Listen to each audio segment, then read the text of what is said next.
Hello everyone, in today's video we are going to discuss one of the famous misconceptions related to Newton's third law. Unfortunately, this misconception has been propagated over the years by different standard textbooks as well as teachers. In no way does this video intend to disregard the hard work put by them while teaching students or developing content, but it's high time that for the sake of science, the correct concept should be brought to everyone's notice. काफ़ी बार क्या होता है कि when I go to offline classes, like today I was teaching Newton's third law, जब मैं students को बोलता हूँ यार न्यूटन्स थर्ड लॉ में थोड़ा सा ध्यान देना है क्योंकि मिसकंसेप्शंस डेवलप हो जाते हैं, वो बोलते भैया क्या बात कर रहे हो, न्यूटन्स थर्ड लॉ, हमने इतने सारे लॉज ऐसे ही निपटा दिए, न्यूटन्स थर्ड लॉ तो इतना सा है, इसमें क्या होगा। तो मैं कभी कभार किसी को बोलता हूँ कि यार तुम समझाओ मुझे न्यूटन्स थर्ड लॉ, एंड हमेशा वो जो आंसर मुझे देते हैं इससे मुझे मिनी हार्ट अटैक आ जाता है। I am deeply heart broken after that, मुझे रोना आ जाता है। इसलिए मैंने डिसाइड किया है क्योंकि मेरा दिल बहुत कमज़ोर है, मैं और हार्ट अटैक्स फ्यूचर में नहीं ले पाऊंगा, इसलिए आज इस वीडियो के बाद आपका कंसेप्ट क्लियर होना चाहिए। सबसे पहले मैं आपको रॉन्ग एक्सप्लेनेशन दिखा देता हूँ, फिर हम उसका करेक्ट एक्सप्लेनेशन देखेंगे। तो स्टूडेंट्स मुझे बोलते कि भैया देखो, मान लीजिए यहाँ पे एक सरफेस है एंड सरफेस के ऊपर हमने एक ब्लॉक ऑफ मास m को ऐसे रख दिया है। सो क्या होगा, because this block has some mass, has some weight, so it will exert the weight in the vertically downward direction mg। The block will push the ground vertically downwards with weight. अब क्या ground block को छोड़ देगा? नहीं, ground भी block को एक equal and opposite force से पुश करेगा। एंड स्टूडेंट्स बोलते भैया ये जो फोर्स है ना, ये फोर्स इस वेट का रिएक्शन फोर्स है। अब देखिए ये फोर्स क्योंकि परपेंडिकुलर टू सरफेस है एंड वेट का रिएक्शन फोर्स है, तो इसे हम बोलते हैं नॉर्मल। नॉर्मल क्योंकि परपेंडिकुलर रिएक्शन। सो यहाँ पे दो बातें आप ध्यान रखें। अकॉर्डिंग टू द स्टूडेंट्स और according to some people, when a block is kept on the surface, it pushes the ground downwards with its weight and in turn experiences normal reaction, and normal reaction is the reaction pair of the weight। अगर ये मेरा action है तो ये मेरा reaction है। तो आप बोलेंगे भैया ये सही तो है, हमने भी तो यही रीड किया था कि सरफेस के ऊपर ब्लॉक रखेंगे, ब्लॉक सरफेस को नीचे पुश करेगा with weight and surface block को ऊपर पुश करेगा विथ नॉर्मल रिएक्शन। अगर आपको भी ये लगता है तो मेरे प्यारे भाइयों एंड बहनों, आपके साथ भी प्रैंक हो चुका है। वहाँ पे कैमरा है, हाथ दिखा दीजिए, क्योंकि ये बिल्कुल ही गलत है, एकदम गलत है। इसमें कुछ भी राइट नहीं है। ना तो नॉर्मल रिएक्शन ऐसे होता है, ना तो weight and normal reaction action reaction pair होता है। अब शायद आप में से किसी लोग को पता भी होगा कि इसका रीज़न क्या है कि क्यों ये एक्शन रिएक्शन नहीं है, but in this video I am going to take it further. अगर ये एक्शन रिएक्शन नहीं है तो एक्शन रिएक्शन है कौन एंड कैसे पता लगेगा? So this video is all about that.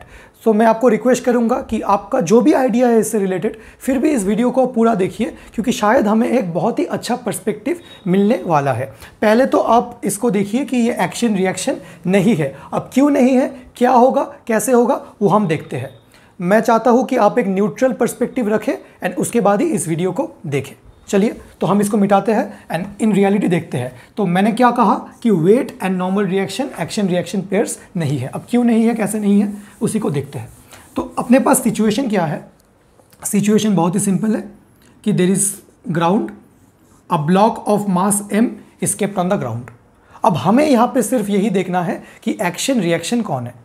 अच्छा, अब देखिए, whenever I keep a block of mass m on the ground on a surface, कितने सारे फोर्सेस यहाँ पे इन्वॉल्व है? दो फोर्सेस यहाँ पे इन्वॉल्व है। कौन कौन से? एक तो नॉर्मल फोर्स।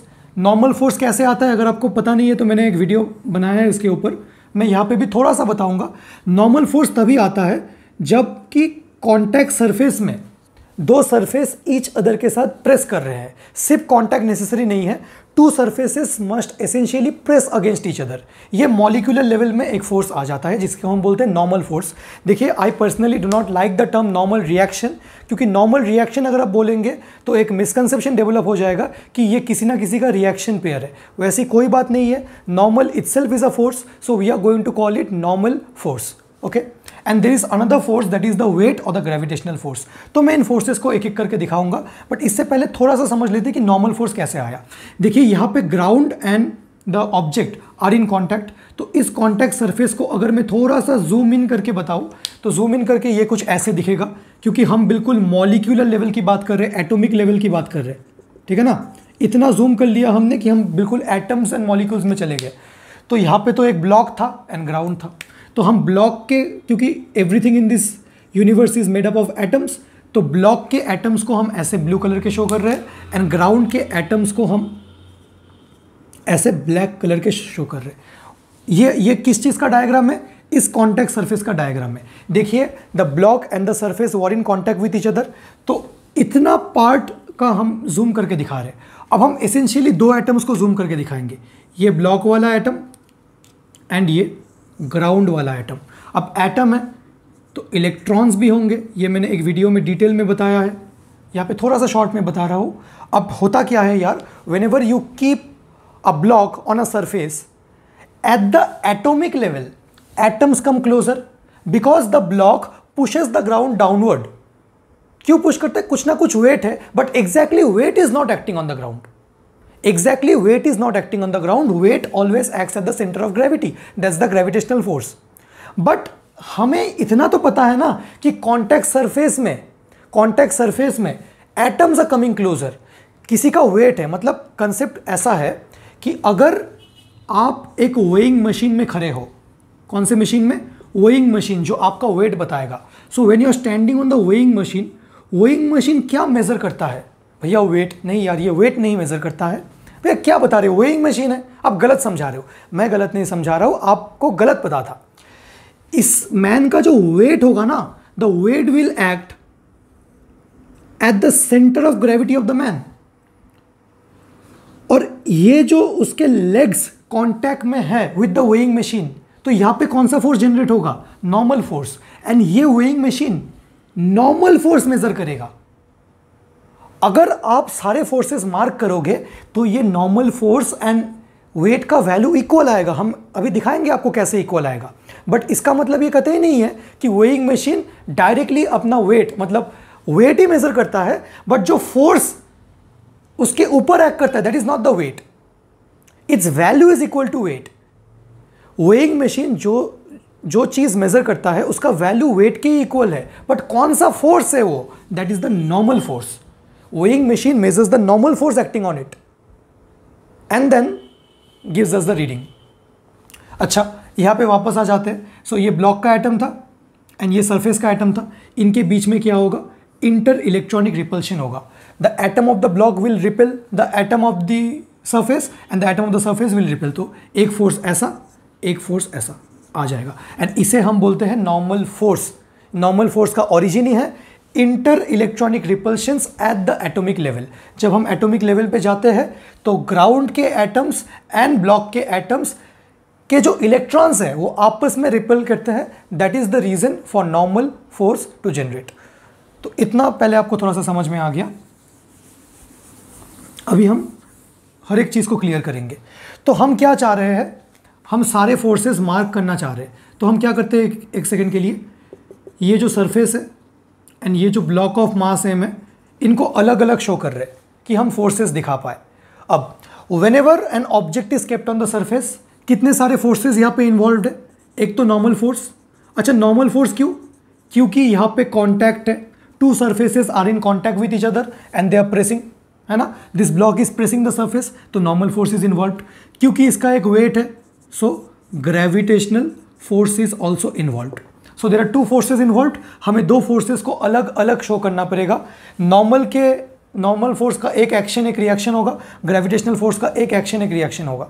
ठीक है, देखते हैं। So this block was kept on the surface, तो क्योंकि यहाँ पे कॉन्टैक्ट था, तो क्या आपको नहीं लगता कि इस ऑब्जेक्ट ने एक फोर्स लगाया होगा ग्राउंड के ऊपर?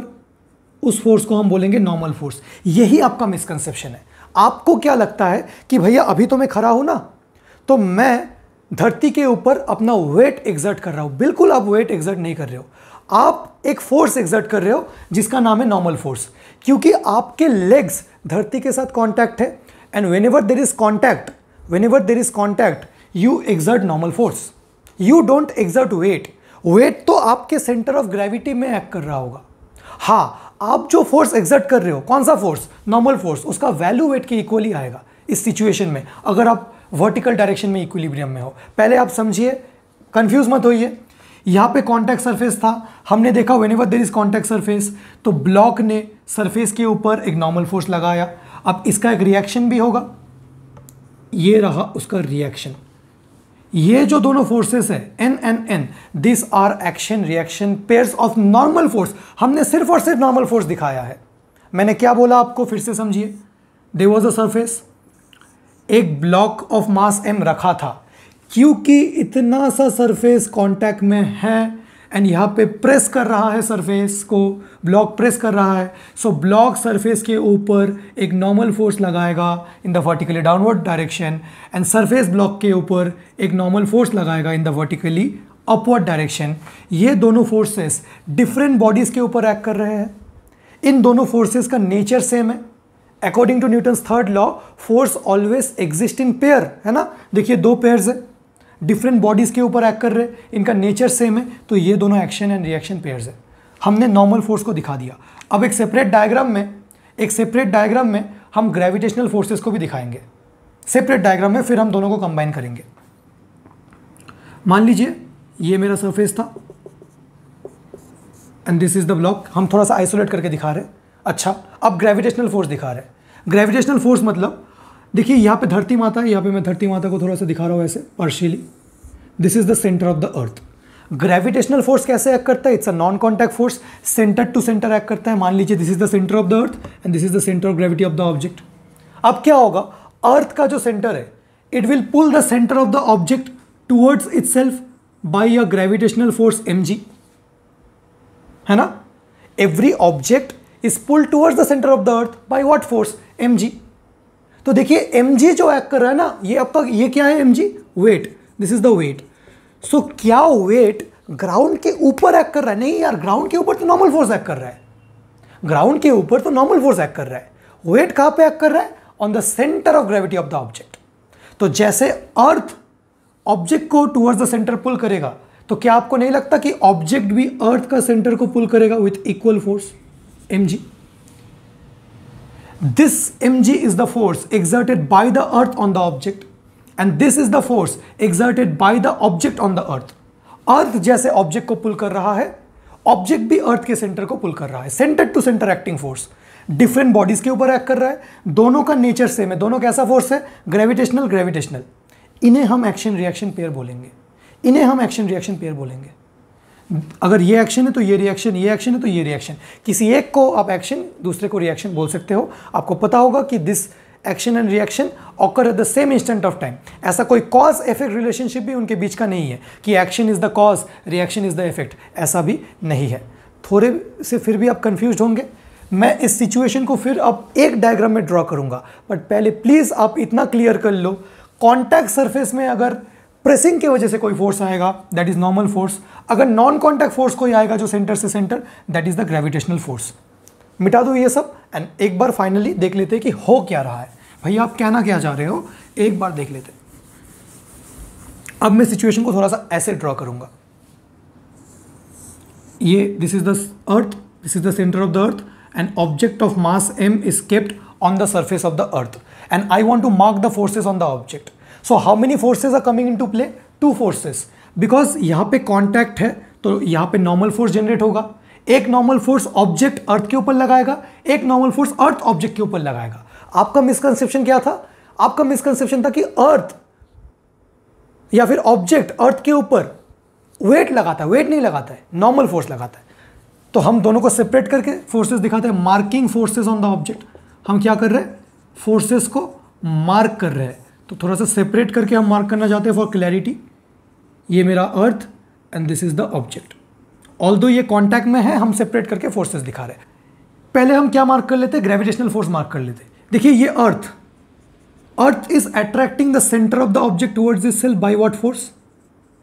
mg। And the object is also attracting the centre of the earth by force mg। ये दोनों forces equal in magnitude, opposite in direction, acting on different bodies. ये मैग्नीट्यूड में इक्वल है, ऑपोजिट है direction, acting on different bodies and are of same nature. ये 4 characteristics अगर किसी के हैं तो इसको आप एक्शन बोल सकते हो, इसको रिएक्शन, इसको एक्शन, इसको रिएक्शन। अच्छा, और कौन से फोर्स है? Normal forces. देखिए, क्योंकि यहाँ पे कांटेक्ट था तो ऑब्जेक्ट ने अर्थ के सरफेस के ऊपर एक फोर्स लगाया, नॉर्मल फोर्स। अर्थ ने ऑब्जेक्ट के सरफेस के ऊपर एक फोर्स लगाया, इस सरफेस में लगाया, बट हम सिर्फ डायरेक्शन दिखाने के लिए ऐसे ऊपर दिखा रहे। ठीक है, तो कौन सा एक्शन रिएक्शन है? ये blue mg and mg action reaction, n action reaction. क्या आप बोल सकते हो? आप क्या बोल रहे थे? आप ये वाला बोल रहे थे, n and mg action reaction. नहीं यार, n and mg are acting on the same object, they are of different nature. Action gravitational and reaction normal नहीं हो सकता ना, गलत है। आप अगर सिर्फ ऑब्जेक्ट के ऊपर कंसंट्रेट करो तो ऑब्जेक्ट के ऊपर दो फोर्सेस है, एक तो उसका mg वर्टिकली डाउनवर्ड्स, ये कौन सा फोर्स है? This is the gravitational force. And एक तो n vertically upwards, this is the normal force. This is the normal reaction, मत बोलना नॉर्मल फोर्स। अब क्योंकि ऑब्जेक्ट स्टेशनरी तो upward force and downward force equal होंगे, है ना? ऑब्जेक्ट स्टेशनरी है, so n is equal to mg। तो normal and weight are equal in magnitude, are opposite in direction, but are they action reaction pairs? No. Why not? Because number one, they act on same body. Normal force and mg are acting on the same body, and whereas action reaction force should act on different body. Normal force and mg are of same nature, sorry, are of different nature, and action and reaction क्या होना चाहिए? Same nature के होना चाहिए। अगर action normal है, reaction को भी नॉर्मल होना पड़ेगा। अगर एक्शन ग्रेविटेशनल है, रिएक्शन को भी ग्रेविटेशनल होना पड़ेगा। So this is it. These two forces are not action reaction pairs. ठीक है? So यहाँ पे दो forces involved है, ये नॉर्मल। अगर आप इसको एक्शन बोलोगे तो इसको रिएक्शन बोलोगे। ये अपना mg ग्रेविटेशनल, अगर आप इसको एक्शन बोलोगे तो इसको आप रिएक्शन बोलोगे। ठीक है, तो मेरा कंक्लूजन क्या है, पहले आप इतना नोट कीजिए, फिर फाइनली मैं कंक्लूजन आपके लिए लिख देता हूं, आपको बिल्कुल क्लियर हो जाना चाहिए।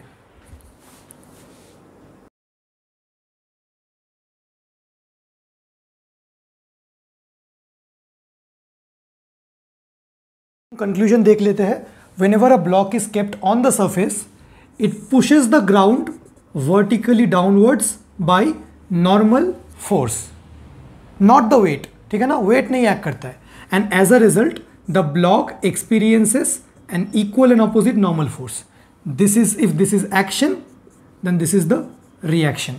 This is one of the forces involved. There is one more force involved, that is the earth attracts the center of the block by a force called mg, gravitational force, and the block also attracts the center of the earth by equal and opposite gravitational force. If this is the action, then this is reaction. But by no means mg and n action reaction pair नहीं है। ये reaction किसी और चीज़ का है, ये action किसी और चीज़ का है। हम अगर सिर्फ ब्लॉक के ऊपर फोर्सेस शो करें तो mg नीचे, नॉर्मल ऊपर, नॉर्मल एंड mg इक्वल है इन मैग्नीट्यूड, ऑपोजिट है in direction, but these are not action reaction pairs of each other. mg का रिएक्शन पेयर किधर है? इधर। एंड नॉर्मल का रिएक्शन पेयर किधर है? इधर। सो आई होप आपको ये वीडियो पसंद आया होगा एंड आपका ये मिसकंसेप्शन क्लियर हो गया होगा। तो अगर आप ऐसे ही वीडियो और देखना चाहते हो तो आप मुझे नीचे कमेंट सेक्शन में बताओ कि कौन से टॉपिक के ऊपर मुझे वीडियो बनाना चाहिए। इस चैनल को सब्सक्राइब कर दो, क्योंकि ऐसे काफ़ी मिसकंसेप्शंस हम एड्रेस करते हैं, ऑलरेडी पहले भी कर चुके हैं एंड फ्यूचर में भी करेंगे। So will see you again in the next video. Till then, happy learning, love you all.